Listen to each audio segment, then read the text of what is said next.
Well, hello, Million Dollar Mompreneurs. It's me, Rhonda Cimorelli, and today I have a really awesome guest. We have Lynn Gray with us today, and Haley is the amazing author of Fearless Marketing, which is the book that we've been going through. And again, the reason why I chose this book is Haley was nice enough to ask me to review this, and I think it's very well laid out in the sense it's an A to Z concept for really any kind of business. Now, I think Haley will agree with this. Just because she wrote it in the book doesn't mean every single business needs every single step, but I believe Haley covers every business concept in here.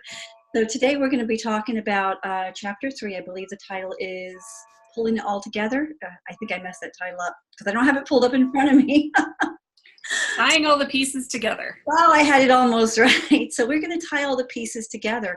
And if I'm not mistaken, because I need to pull it up in front of me, but I think you kind of start talking about email in the beginning. Is that right, Haley? Mm-hmm. Absolutely. Excellent. So why don't we take a minute, and I would love to hear your perspective of walk us through the email process, what that looks like, and why that's so important to everybody. Sure.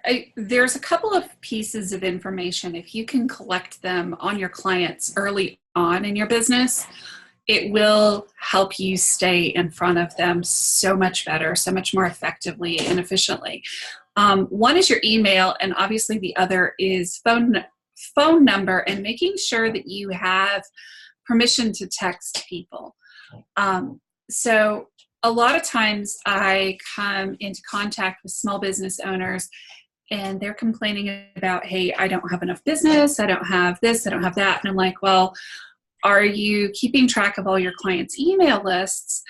And are you in touch with your clients on a regular basis? Now, I'm not talking about sending daily emails to people or doing anything like that, but the numbers basically show that if you can get in front of people on a regular basis, remind them that you're there, even if it's just a simple show up in their inbox and throw a little coupon their way, or just, hey, it's time for spring cleaning, whatever your business is, you'll see an uptick in your numbers and in your growth. And it's just such a simple thing, and yet a lot of times we leave all that money on the table and forget to do it because it's not easy trying to keep track of all those email addresses and blah, blah, blah.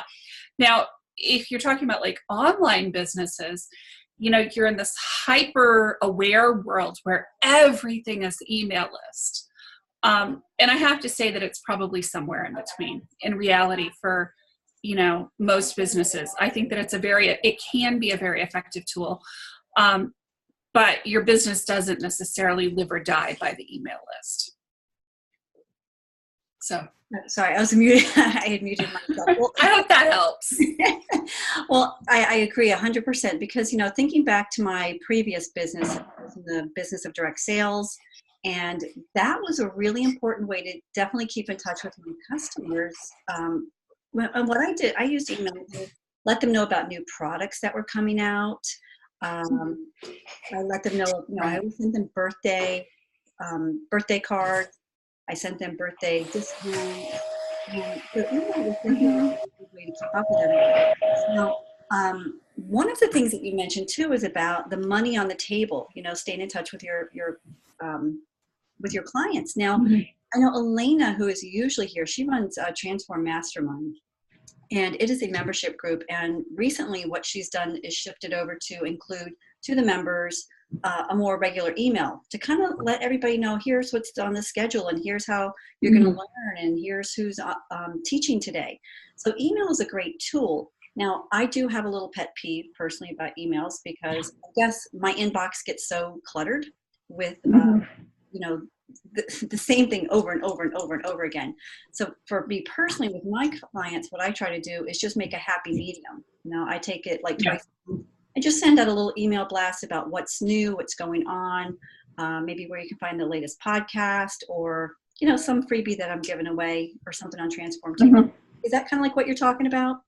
Right, exactly. So you don't need to have, you know, this massive thing. An email can be short and sweet. It can be, you know, 200 characters or whatever, as long as it has, you know, some relevant information on it. So, if you have a current promotion, if you have something going on, I think that those are super important for people to see and do. You know, I think that the biggest problem is more often people just don't bother to do this aspect of their business at all.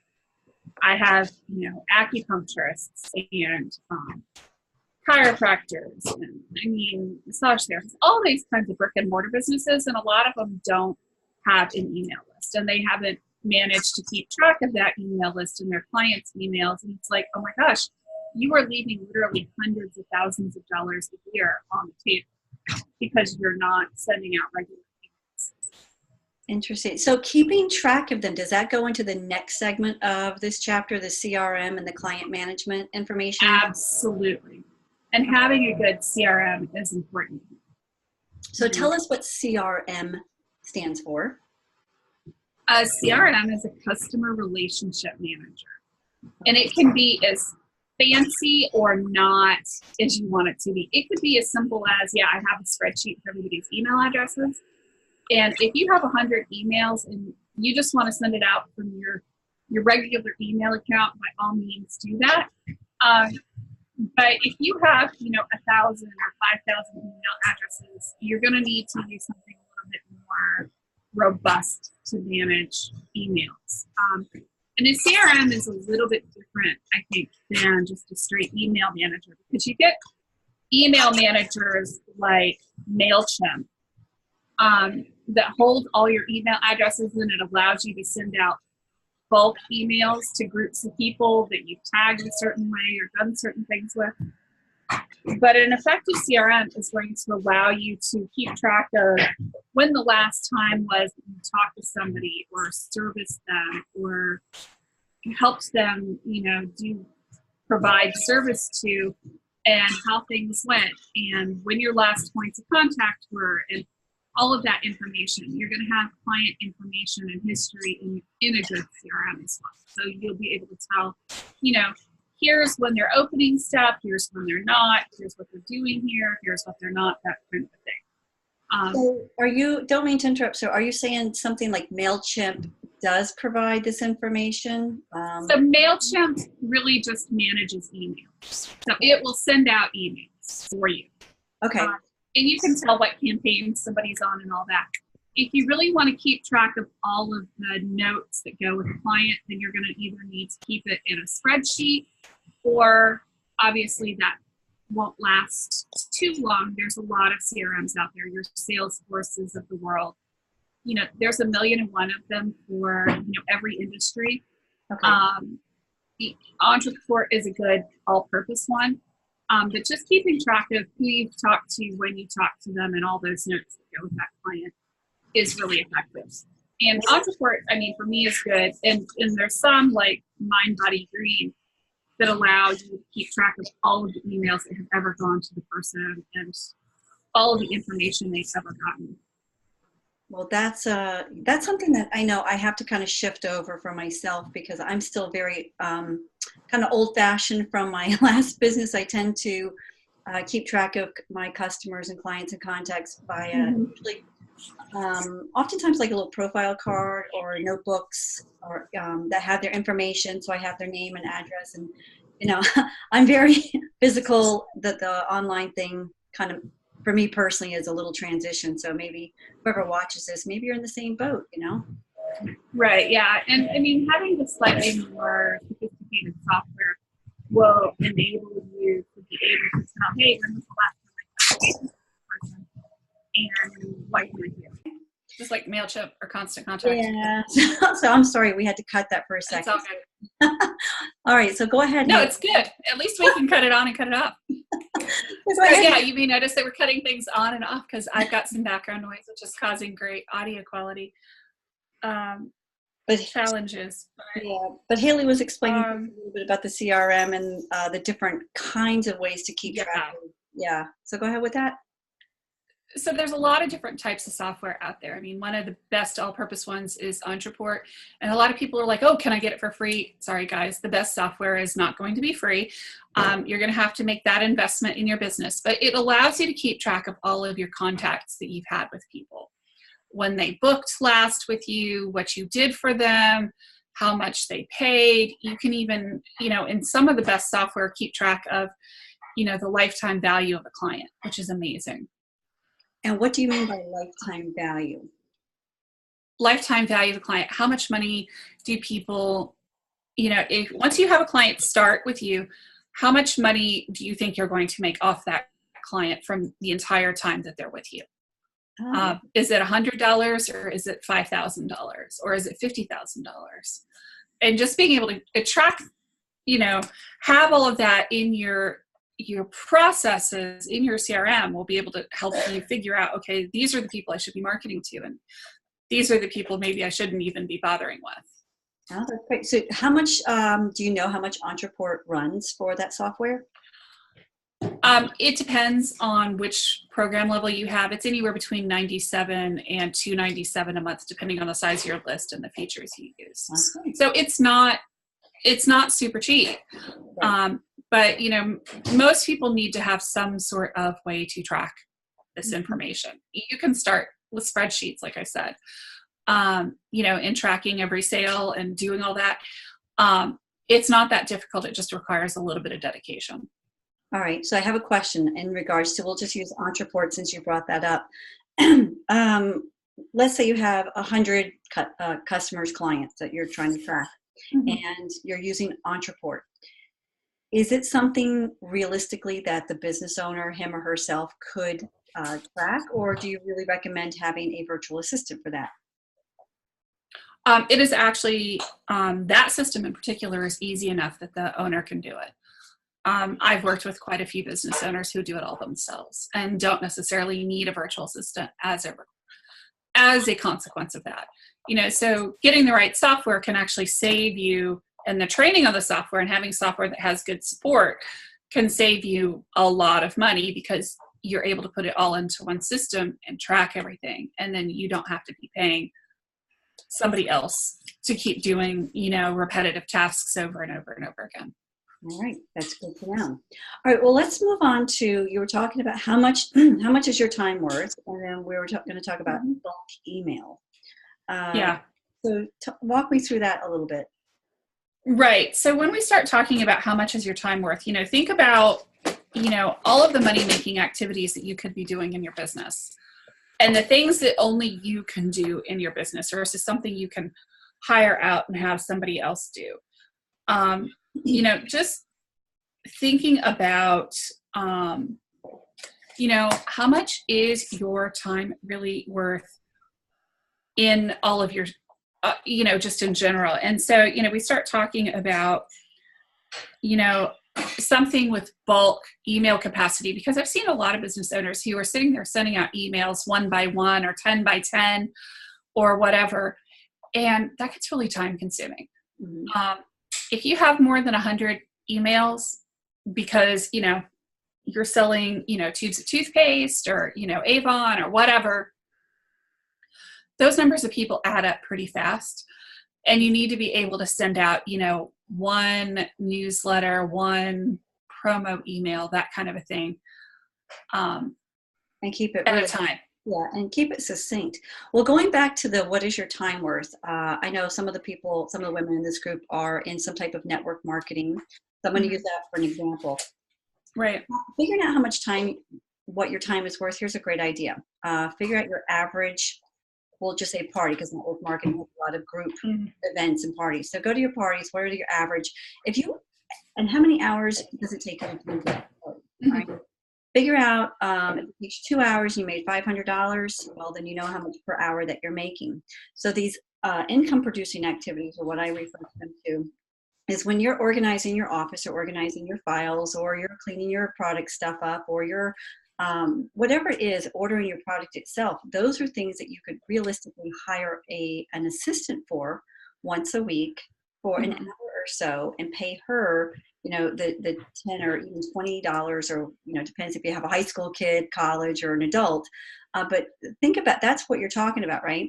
Use your time wisely. And if your time is really worth $50 or $100 or $200 an hour, it makes it well worth it to give somebody else the tasks that you can delegate, right? Absolutely. Yeah, and I mean, being smart about what things you delegate and how you delegate them is important. Just because you don't feel like doing something doesn't mean that it's not worth your time to do it in the business. Right. Well, I know I would much rather be spending my time with my clients and my customers Sure, me too. as opposed to doing office work, because that's never my favorite. But I do know one of the women in the group who usually shows up here, Wendy. She's a great office assistant. She's looking, also does virtual work, and she's really, really good at it. So if Right. you're looking for an office assistant, and she Right. to be in the Cary area also, check out Wendy in the members area. All right, so the dark side of sales and CRMs, that's an interesting topic. Tell us about Mhm. that. Yeah. It can be really tempting. Actually, your comment about, get some help, to just offload all of this stuff onto somebody else. Oh, hey, you go out and go do my sales. You go out and go do the CRM stuff for me. I don't need to worry about it. This isn't my wheelhouse. I suck at it, so I'm not going to do anything with it. And that's great to a point.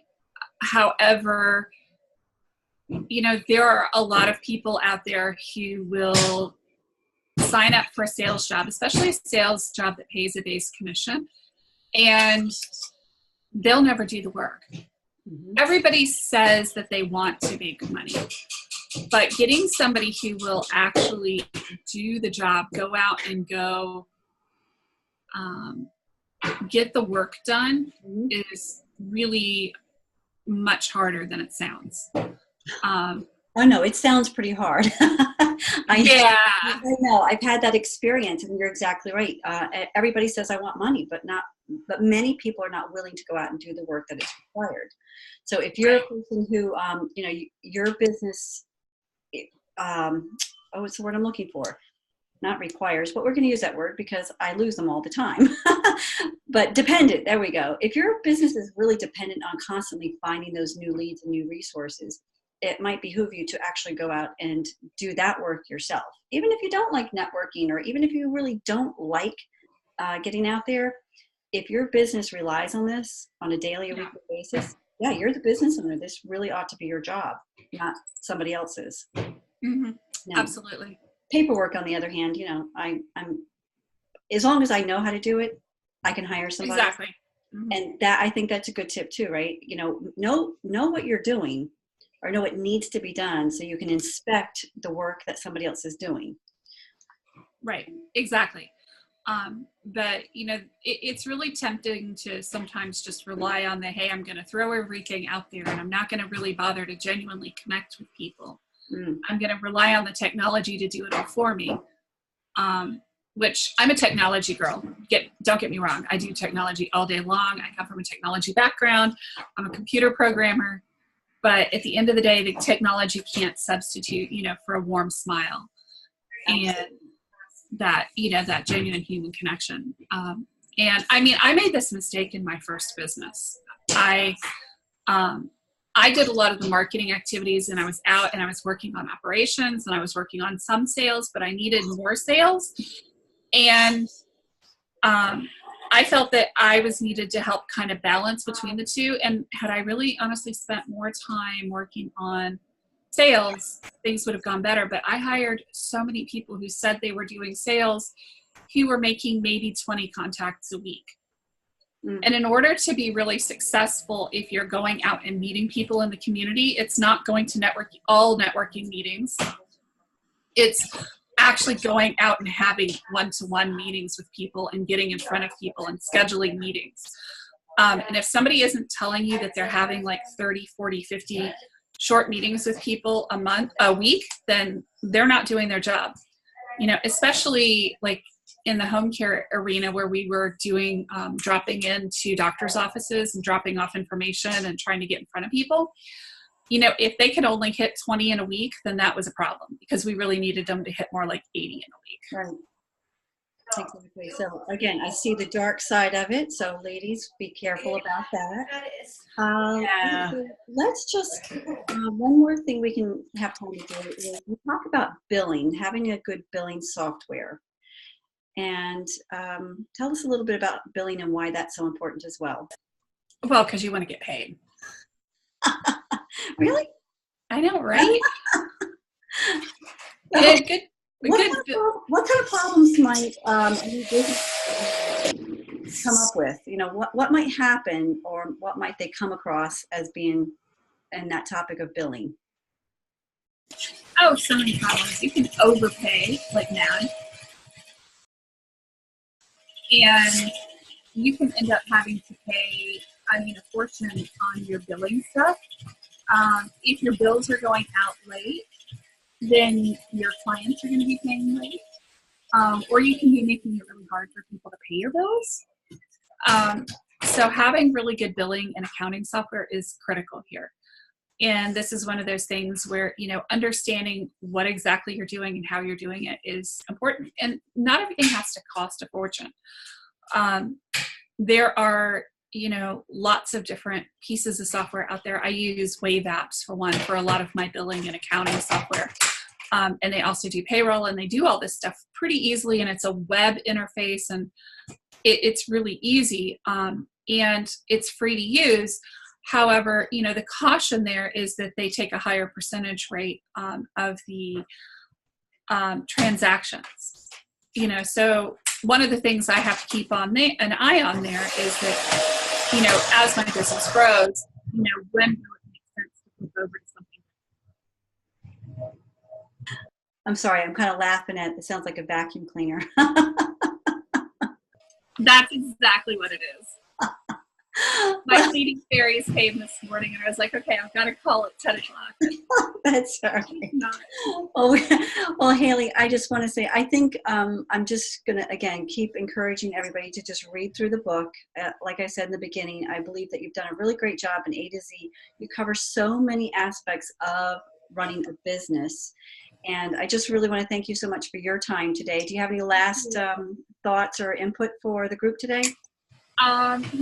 Just being persistent with it. Sometimes you can fix so many things just by being willing to stick with it. Absolutely. Well, Haley, thank you so much. All right, everybody, hope you enjoy this. If you do, if you have questions for Haley, I believe that you can find her in the group. You can always send her a quick message. And again, I'll leave the link up again so you can grab her book in case you haven't gotten it. Haley, thank you so much. Thank you so much for this opportunity, Rhonda. I appreciate it.